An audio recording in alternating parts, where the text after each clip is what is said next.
Hey guys, welcome back to Cards and Comics. And today I'm going to do a mail day for some cards, and then I want to talk to you about this topic that me and some friends were discussing. And the topic was if there is, a price correction coming up on sports cards. And a lot of us think there will be. I think history has shown us at some point there'll be a pricing change. And the question was, what cards would be affected first?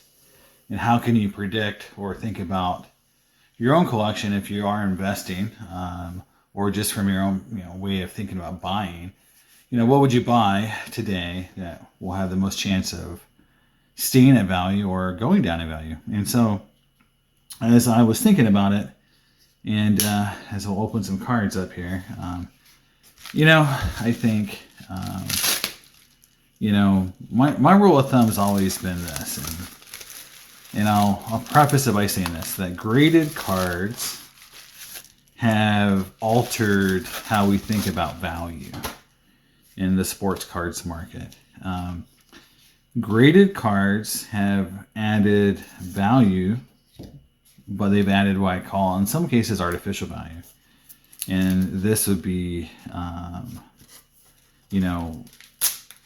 really prevalent in, I would call it the modern card market. So, just like this card, right? So here is a Heritage Auto, Key Brian Hayes, and I'm a Pirates fan, so grab this, and hoping he comes back from injury. So first card, Key Brian Hayes, Heritage Auto rookie card. So as you think about the artificial pricing built into graded cards, and even now with the availability of graded cards, in some cases getting more scarce, right? So think about, we just talked about these commons, from the from almost any era now. If they're not worth a certain amount of money, they're going to be too expensive to grade. So, PSA is pretty much telling us that, they only want to grade cards worth, a certain amount of money. And, but, the recent modern card market has grown by grading $5 cards and turning them into $100 cards. And that has fueled the engine. And you can argue all you want that the top part of this hobby is dragging the bottom part up. In my opinion, two things are happening. One is the top part of the hobby is always going to be there in some form. And it's always been there. There's always been the fishes out there, these big fish guys buying up the big cards, no matter how much they cost. In auction after auction, record prices were being set year after year. There wasn't ever a time, that I can remember where these guys were not, paying a lot of money for these cards. Relatively, right? So, it's all how you think about it, setting records, So that part of the hobby is not really changed in terms of having maybe more, you could say maybe there's more of them now, but in the end, they've always been there. And a lot of those cards I couldn't afford then, and most of us couldn't afford it then, can't afford it now. So how much does that really affect day-to-day collectors and a lot of these investors that are normal investors that have thousands, not millions of dollars to spend?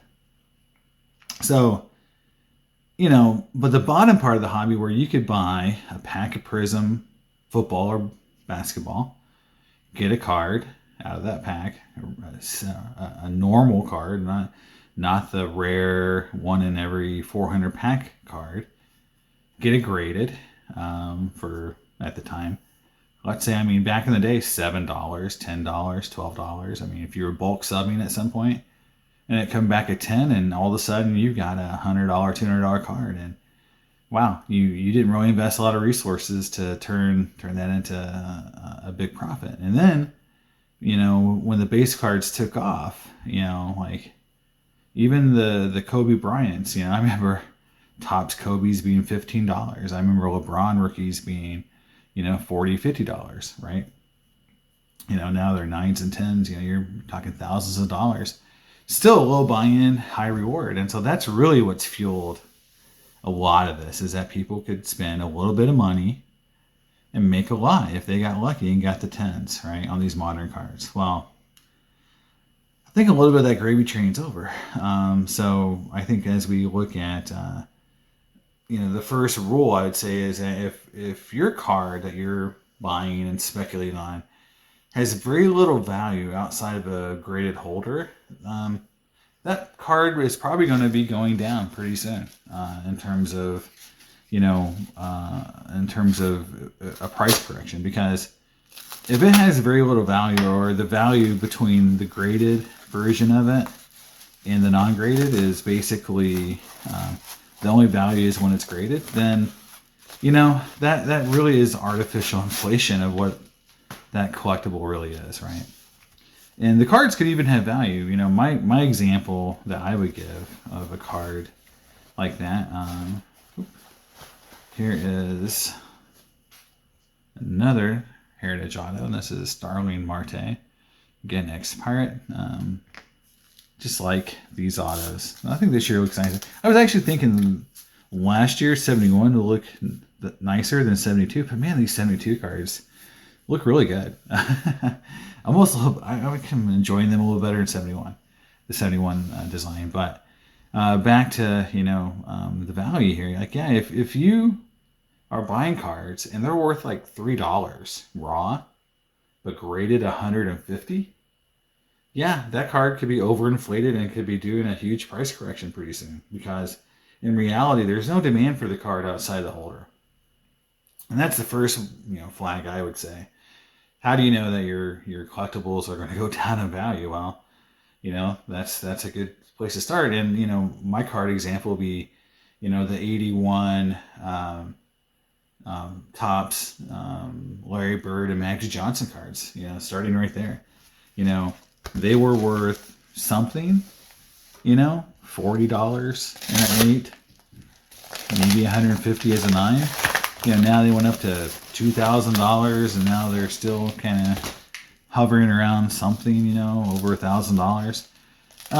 Yeah, those cards were not that popular because the set wasn't that popular.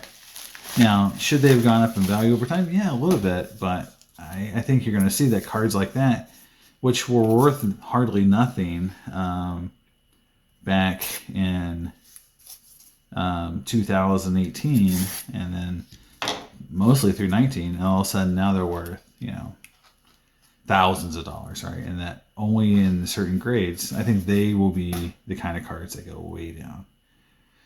Here's a Wilson Contreras auto, and yeah, I think he could have a good year, and I'm just kind of low-end speculating on this guy.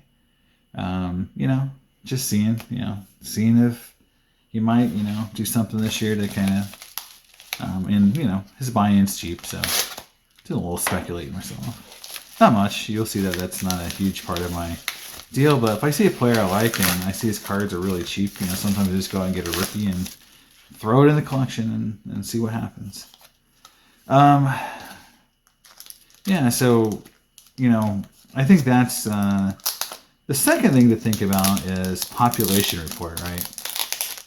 So a card could be in high demand of a good player, but that population report at some point will catch up with, players. And, my example, would be something like these, like a recent, like Zion Williams Prisms, right? And then this year's Prism rookies, right? There's going to be millions printed probably at some point. The rookies aren't short printed, If base rookies in these sets were like 1 in 4 packs, like, something like in the old days, like in the mid 2000s when rookie cards were sometimes short printed in sets, you could make a case that there could be some value there, right? But no, these are just inserted like normal cards, and yeah, the pop reports are just going up and up and up every year. And as the prism started to go up, people are going, oh, well, now it's select. We're all going to go in on the select, the field levels, the premieres. Well, and then Panini goes, hey, let's just make select hobby and retail, where it was it was hobby only before. So those pop reports are going to go up, and because there's going to be more. And even though grading isn't going to be as available, people will still grade, and that's the thing that we'll see is people are going to go kind of silly and still pay a lot of money to get cards graded that are worth not a bunch, because they'll say the theory right now you're hearing is, hey, nobody's going to grade at these prices, so I'll grade and take my chances, and every 10 I get is going to be worth even more than the 10s from previous years. And the thing is that those cards are artificially low pops, because there's hundreds of thousands waiting to be graded at some point. And so are you really going to buy that PSA 10 LaMelo Ball, or that LeBron James base card, because you think, oh, this is a low pop, but we all know it's being driven down by the price of grading. And as soon as the sales start to pour in as that card being really high, as soon as that happens, what you're going to see is just people paying that extra amount of money, getting all graded, and the pop report will start to go way up. To me, like, that's the kind of cards that eventually people will stop caring about, and they'll go back to collecting the things that matter, like the truly rare cards of players that really matter. Now, so I got a Scott Rowland auto. I really think Scott Rowland's going to make the Hall of Fame. But look at this crap. I mean, that card is severely damaged. It's missing pieces. I don't know if you can tell back here. Yeah, that top part of that card is missing part of its edge. Yeah, that's like a PSA 1. So yeah, that's no good. Yeah. Open this stuff on camera sometimes is good, because that's definitely a return. Other cards, this was Billy Wagner. Again, could be a Hall of Famer. And Lance Berkman. I just got these cards, just kind of, really cheap autos of players that, have some shot. But that Scott Rowland, that is pretty crappy in terms of condition. So, but good. Open them on camera, and hopefully I can get a return on that card. Just hate that.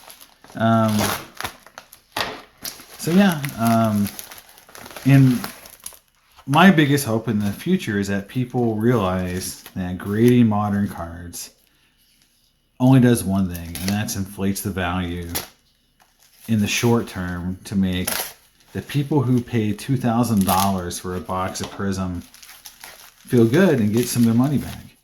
But the cards aren't rare in the long run, and people really need to understand that. And and I think it's starting to happen, but it's just like anything else. People are just moving the money into the next set they think is rarer, and as soon as that set, like Select, starts not paying off, they'll move it in somewhere else. It's very hard to get people to realize that population reports matter when they've been spending literally $20 to make $200 for the last 5 years, and they think, okay, well, I can still do that in some form, but that gravy train's over, and people are going to maybe migrate to cards that are actually rare and hard to find.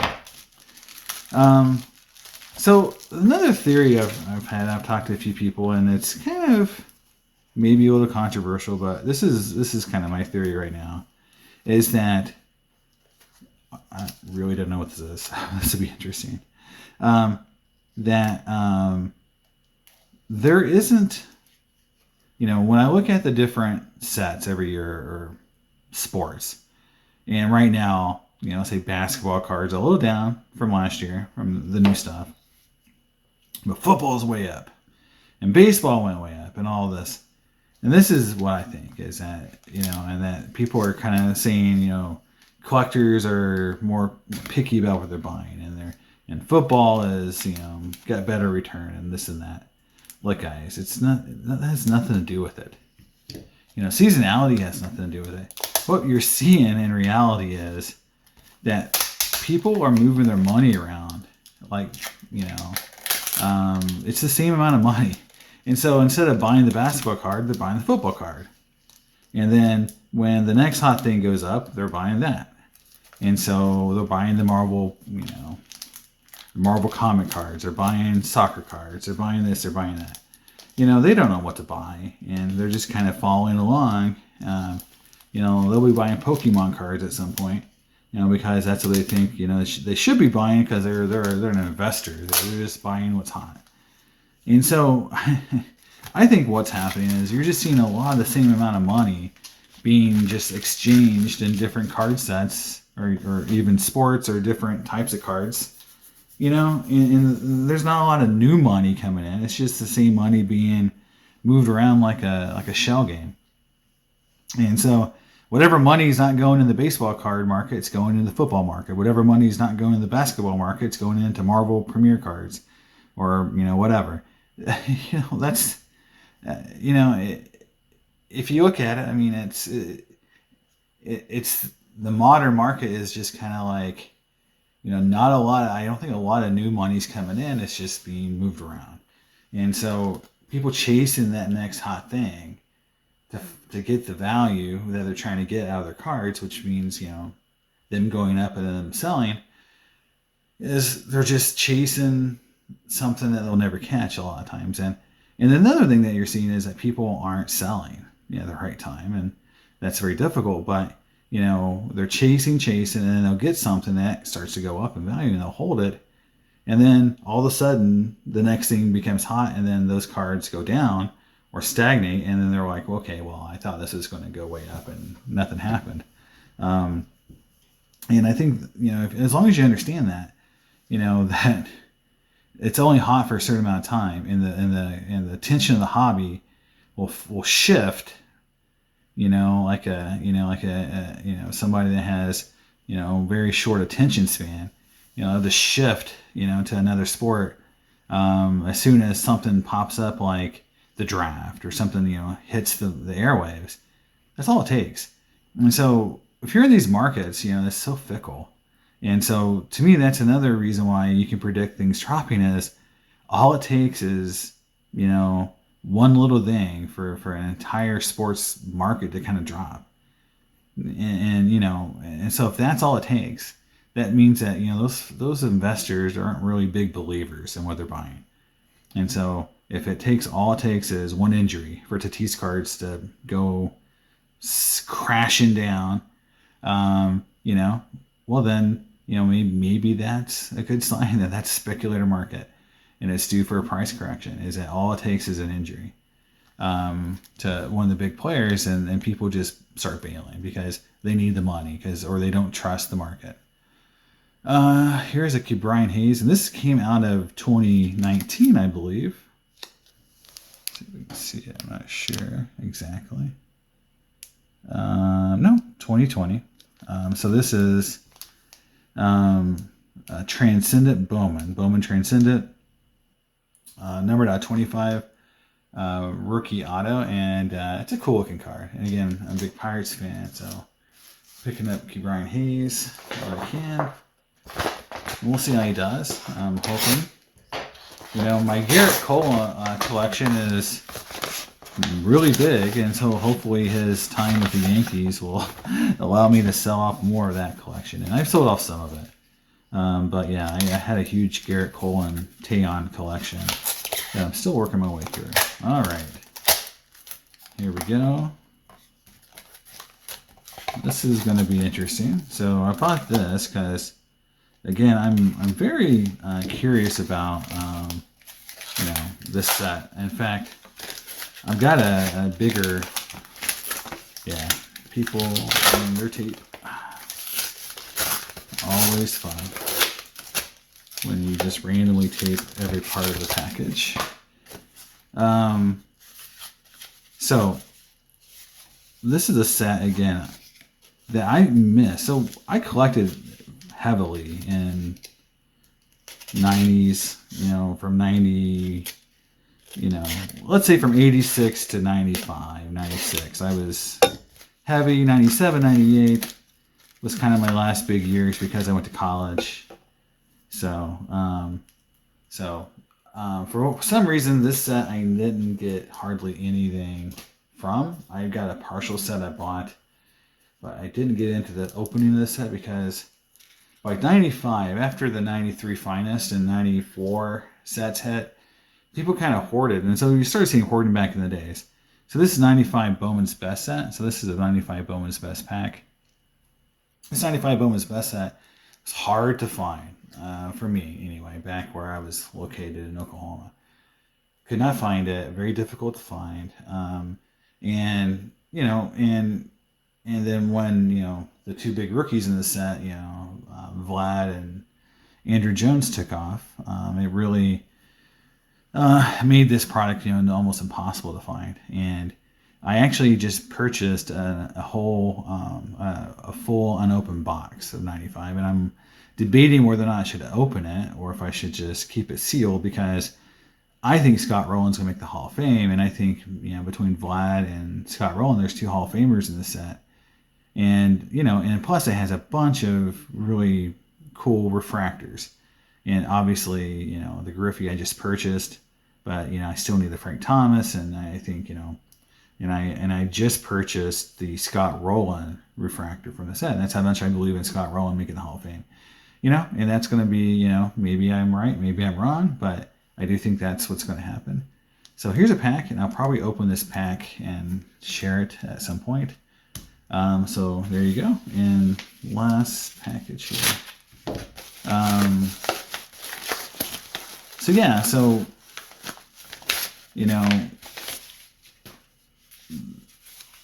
People, as we were talking about price corrections, and we were just talking about some of the predictors, the idea that the correction won't happen, I think, was debated, more than anything. And my point of view was just that we saw it in 2016. Price corrections have been part of the hobby for, a long time. And I think that's what you'll definitely see something happen. And I think you're seeing a little bit, but I think what's going to happen, the major price correction that's going to happen, is not going to hit vintage too much. Now, I think you're seeing it with vintage is the minor stars and the low tier Hall of Famers. So I know this always makes people mad when I say something like, Phil Niekro is not a top tier Hall of Famer. He's, from a card value purpose, he's not. So yeah, people paying a lot of money for Phil Niekro cards is probably going to end at some point.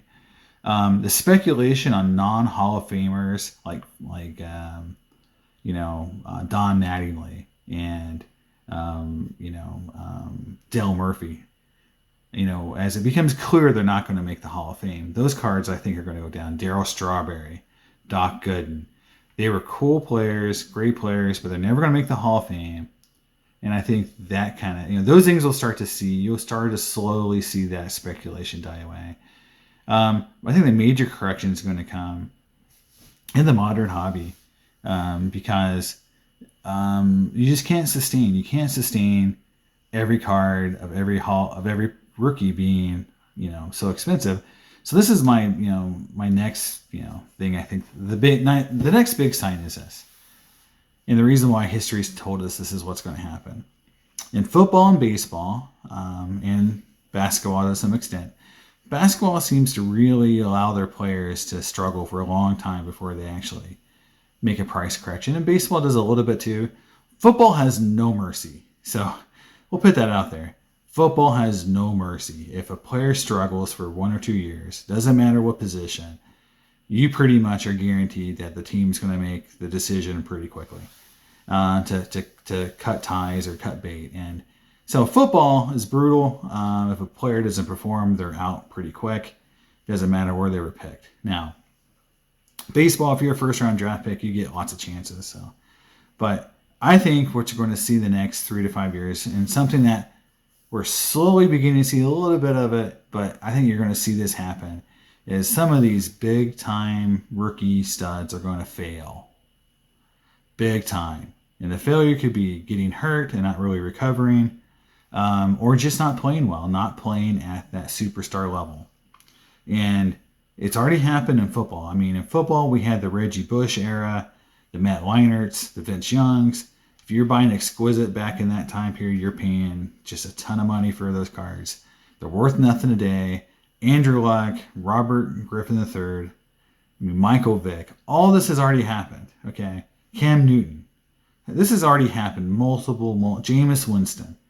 Multiple times. Okay, if people want to know why football cards seem so undervalued back in this time period or today, I mean, if you were a collector from 2000 football till now, you can name on like one hand the amount of players who actually really grew in value.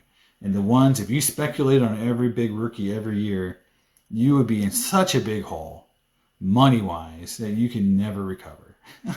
Because almost every one of them cratered. It's like you have Peyton Manning, and that's not even 2000. But it's like, Drew Brees, Tom Brady, Aaron Rodgers, like maybe Ben Roethlisberger. I mean, Eli's cards have cratered to some extent. I mean, Phillip Rivers never did much. There's a few handful of position players worth anything. But for the most part, I mean, just year after year, I mean, Andrew Luck just destroyed people in terms of value. So football collectors have a memory of being destroyed over and over, okay? So if you're out there speculating on football thinking like, man, why are these football cards so cheap? Yeah, it's because people remember, okay? Pat Mahomes is the safest thing out there, and he's had such a better career than those guys that I just mentioned that I'm not as worried about him. But, if you're investing in Joe Burrow, Herbert, Trevor Lawrence, just remember there's a long line of failures at that high rookie draft pick position that goes back decades. And so football is a good example of what can happen. But in baseball and basketball, one of these big time rookies hasn't failed to the point to where your value is destroyed. Earlier, before all this happened, you had, maybe Jesus Montero, failed spectacularly. And so his cards used to be super expensive. I mean, you had people who've, like Jose Fernandez, who died, unfortunately. So it's a different, more extreme way of looking at it. But look, one of these major players, like Juan Soto, Fernando Tatis, Acuna, one of these guys is going to fail. Okay, it just happens. This is what happens in sports. They're not going to continue playing at this, Mike Trout type level. And, that's why Mike Trout's pretty rare. Okay. If you think that all three, or how many guys you think are going to play at this level, they're not. And so, and when that happens, you're going to see a lot of people that got burnt second guess going so far into the modern market, right? So I think that's another thing that could cause one of these price corrections, is one of these major players just failing and getting hurt, or just having bad years, and like 2 or 3 years in a row of bad performance. It doesn't even need to be bad performance. It just has to be mediocre. I mean, if Tatis hits 280 with 20 home runs and 80 RBIs and steals 20 bases, his cards are going to go down. If his WAR is like 2 to 5, his cards are going to go down. And he's a good player, but he's not a superstar. Okay, and that is, hasn't happened yet. And historically, this happens. And now in football, it happens really quickly. I mean, we just had, Sam Bradford. You just had Daniel Jones have a bad year. You've got Sam Darnold just had a bad year. Okay, rookies from a few years ago are starting to be questioned, and maybe they're going to be cut. So, again, I think, these markets haven't lived through this yet. A lot of these collectors and investors have not gone through that type of scenario. And when their money goes to zero, I think they'll think twice about doing it again. So as I'm, discussing the hobby, as we, think about this stuff, I think the thing to think about as you're out there, buying is that, just know that, that anything you buy that's modern, to some extent, has risk. And as long as you're okay with the fact that everything could go to zero in the modern market pretty quickly if a player gets hurt, then you're fine. Then you know what the risk is. In the vintage world, there's a lot more cushion. And, I can show you the graphs from 2016 when all the vintage cards went way up, for the Hall of Fame rookies, and then way back down in 2018. And so, that kind of has happened too. So, it's not perfect, but, at least it didn't go to zero like some of these modern cards. Now, last card here is a Bowman Chrome Griffey. This is from his playing day, so this is a 2007. And one of his last, few years of refractors, I think 2010 maybe in his last year. So getting towards the end, and again, I like all refractors, and my advice for anyone collecting inserts is refractors and die cuts all day, and you'll never go wrong. And then I had two cards that came in, they opened prior, and both of them are hockey cards. One is a 63 Topps Jacques Font and Shesterkin auto rookie from SB, I think. I just watched him play when I was in Lake Placid recently, and he got beat by the Penguins. He looked okay. Hockey goalies are tough, and I think he's okay, what I've seen. Not very expensive for what I paid, so a little bit of spec play there too. So, so that's it. Glad we got a chance to talk about, what I think the hobby is going to do. I think a price correction is coming. I think you should think about, as you're buying cards, what they're really worth, in and out of the holders, if you're buying modern. And if you're buying vintage, hey, just think about the tiering of Hall of Famers and how valuable those cards are, or how important those cards and the players are. And then pop reports matter, so rare stuff's going to stay high. And that's it. And I'll talk to you guys next time, and hope you enjoy. Thanks. Bye.